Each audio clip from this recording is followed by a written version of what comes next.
Εμένα να μου επιτρέψετε να σημειώσω ότι οι συνάδελφοι μου τούτοι εδώ που είναι έξω σήμερα καταθέτουν ψυχή κάθε μέρα στην προσπάθεια τους να σώσουν μια ζωή ή να παράσχουν επίγουσα νοσηλευτική φροντίδα σε συνανθρώπους μας που το έχουν ανάγκη.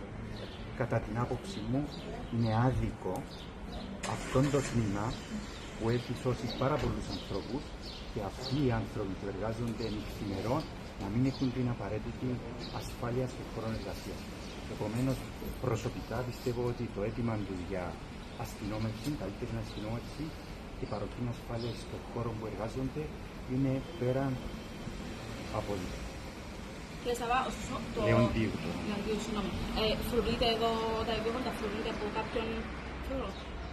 Η φρούρηση του τμήματος γίνεται από ιδιωτική εταιρεία με συμβόλαιο που έχει συνάψει ο οργανισμός μαζί της με αυτούς που είναι γνωστοί ως security, αλλά τα καθόντα του δεν είναι τέτοια που να τους επιτρέπουν να μπορούν να παρέμβουν έγκαιρα και αποτελεσματικά, όπως θα μπορούσε η αστυνομία, παραδείγματος χάρη, σε περίπτωση περιστατικών μέγας. Ποια ήταν η αντίδραση σας, ωστόσο, τη συγκεκριμένη ημέρα στο συγκεκριμένο περιστατικό?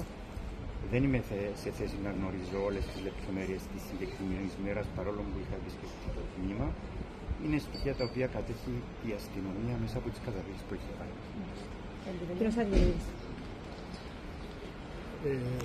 Σήμερα γίνεται αυτή η διαμαρτυρία όχι για οποιοδήποτε άλλο αίτημα πέραν του στοιχειώδους και αυτονόητου να παρέχεται ασφάλεια σε αυτόν τον προσωπικό που εργάζεται στην πρώτη γραμμή του Γενικού Νοσοκομείου Λευκωσίας.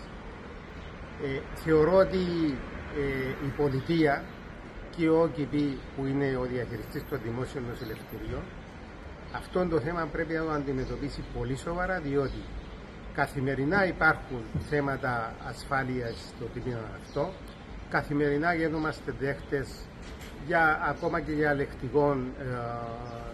λεκτική βία, όμως το περιστατικό το συγκεκριμένο το προχθεσινό ήταν άκρος επικίνδυνο, διότι ο επισκέπτης εκτός που χτύπησε και χειροδίκησε εναντίον γιατρού, νοσηλευτών και άλλου ασθενή που ήταν εδώ, έφερε και μαχαίρι, το οποίο αντιλαμβάνεστε ότι ένας άνθρωπος που φέρει μαχαίρι και το προτάσει είναι πολύ εύκολο να γίνει το μεγάλο κακό.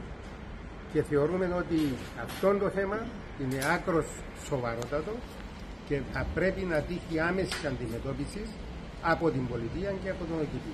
Τώρα, ποια είναι εκείνα τα μέτρα που πρέπει να λάβουμε?